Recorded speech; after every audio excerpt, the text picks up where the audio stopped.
There's trouble brewing for beer makers around the country. Climate change and intense drought making it more difficult for breweries to get the crucial ingredients that they need to make their customers' favorite beer. John Potter explains.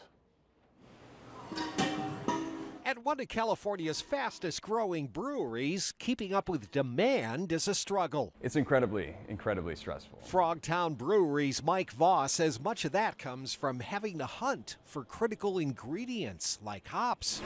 Hops are what give beer its flavor and aroma. Most of the country's hops are grown in Washington, Oregon, and Idaho, states that have suffered increasingly severe droughts in recent years. That's crippled crops, leading to shortages.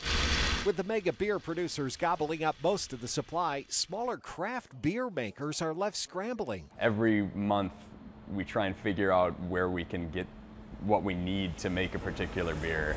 If you don't make the beer.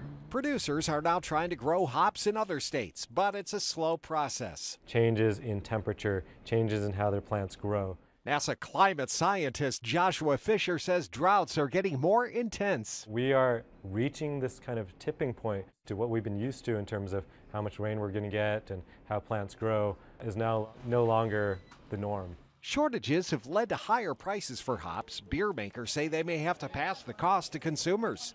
At Frogtown Brewery, they're using new methods to find ingredients. Calling up other breweries, asking if they have the stuff that we need, the ingredients that we need, begging sometimes. A bitter reality that could be here to stay. Covering the story, John Potter, Channel 2 News.